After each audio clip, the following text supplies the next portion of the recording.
लूका रचित सुसमाचार अध्याय 1।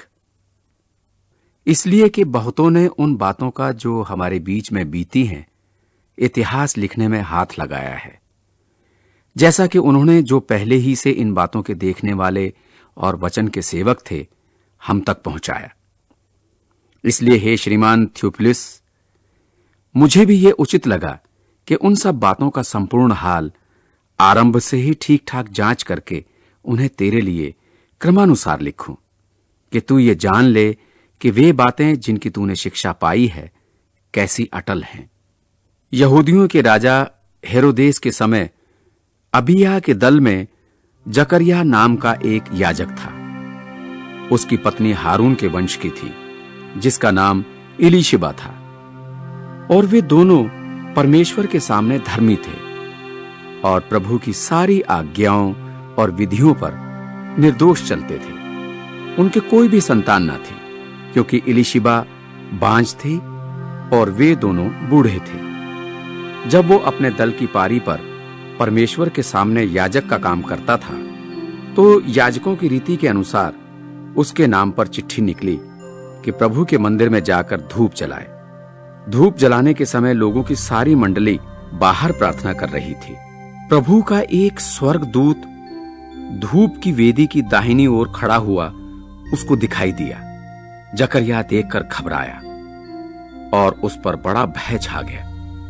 स्वर्गदूत ने उससे कहा, हे जकरिया, भयभीत ना हो, क्योंकि तेरी प्रार्थना सुन ली गई है और तेरी पत्नी इलिशबा से तेरे लिए एक पुत्र उत्पन्न होगा और तू उसका नाम यूहन्ना रखना।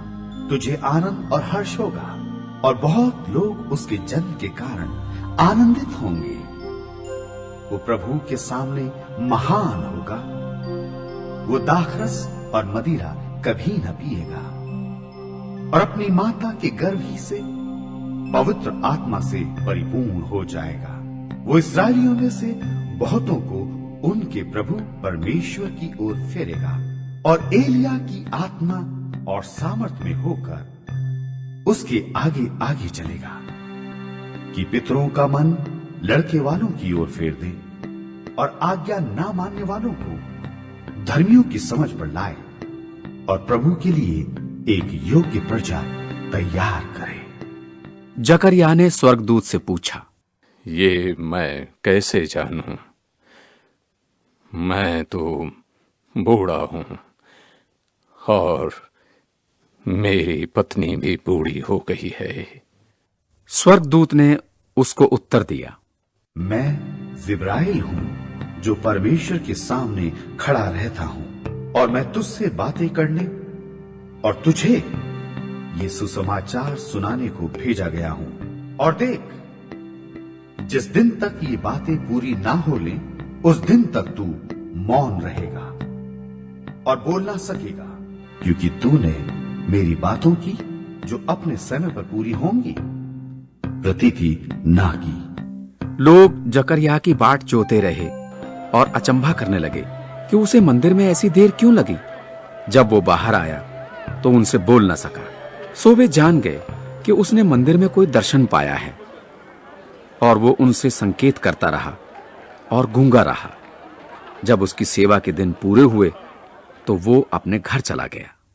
इन दिनों के बाद उसकी पत्नी इलीशिबा गर्भवती हुई और 5 महीने तक अपने आप को ये कहकर छिपाए रखा कि मनुष्यों में मेरा अपमान दूर करने के लिए प्रभु ने इन दिनों में कृपा दृष्टि करके मेरे लिए ऐसा किया है।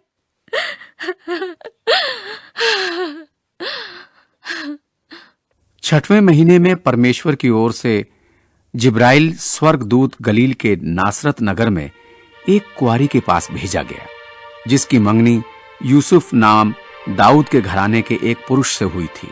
उस कुंवारी का नाम मरियम था। स्वर्गदूत ने उसके पास भीतर आकर कहा, आनंद और जय तेरी हो, जिस पर ईश्वर का अनुग्रह हुआ है। प्रभु तेरे साथ है। वो उस वचन से बहुत घबरा गई और सोचने लगी, यह किस प्रकार का अभिवादन है? स्वर्गदूत ने उससे कहा, हे मरियम, भयभीत ना हो, क्योंकि परमेश्वर का अनुग्रह तुझ पर हुआ है। और देख, तू गर्भवती होगी और तेरे एक पुत्र उत्पन्न होगा। उसका नाम यीशु रखना। वो महान होगा और परम प्रधान का पुत्र कहलाएगा। और प्रभु परमेश्वर उसके पूर्वज दाऊद का सिंहासन उसको देगा, और वो याकूब के घराने पर सदा राज्य करेगा, और उसके राज्य का अंत ना होगा। मरियम ने स्वर्गदूत से कहा, यह क्यों कर होगा? मैं तो पुरुष को जानती ही नहीं। स्वर्गदूत ने उसको उत्तर दिया, पवित्र आत्मा तुझ पर उतरेगा और परम प्रधान की सामर्थ तुझ पर छाया करेगी। इसलिए वो पवित्र जो उत्पन्न होने वाला है परमेश्वर का पुत्र कहलाएगा। और देख, तेरी कुटुंबनी एलिशबा के भी बुढ़ापे में पुत्र होने वाला है। ये उसका जो बांझ कहलाती थी 6वां महीना है, क्योंकि जो वचन परमेश्वर की ओर से होता है वो प्रभाव रहित नहीं होता। मरियम ने कहा, देख, मैं प्रभु की दासी हूँ, मुझे तेरे वचन के अनुसार हो। तब स्वर्गदूत उसके पास से चला गया। उन दिनों में मरियम उठकर शीघ्र ही पहाड़ी देश में यहूदा के एक नगर को गई, और जकरयाह के घर में जाकर उसने इलीशिबा को नमस्कार किया। ज्यों ही इलीशिबा ने मरियम का नमस्कार सुना, त्यों ही बच्चा उसके पेट में उछला, और इलीशिबा पवित्र आत्मा से परिपूर्ण हो गई, और उसने बड़े शब्द से पुकार कर कहा, तू स्त्रियों में धन्य है, तेरे पेट का फल धन्य है। ये अनुग्रह मुझ पर कहां से हुआ कि मेरे प्रभु की माता मेरे पास आई? देख, जो ही तेरे नमस्कार का शब्द मेरे कानों में पड़ा, त्यों ही बच्चा मेरे पेट में आनंद से उछल पड़ा। धन्य है वो जिसने विश्वास किया कि जो बातें प्रभु की ओर से उससे कही गई वो पूरी होगी।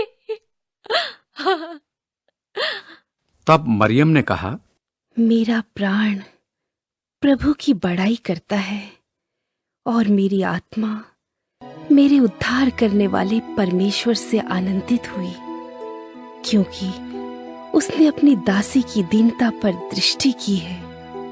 इसलिए देखो, अब से युग युग के लोग मुझे धन्य कहेंगे, क्योंकि उस शक्तिमान ने मेरे लिए बड़े बड़े काम किए हैं। उसका नाम पवित्र है, और उसकी दया उन पर जो उससे डरते हैं पीढ़ी से पीढ़ी तक बनी रहती है।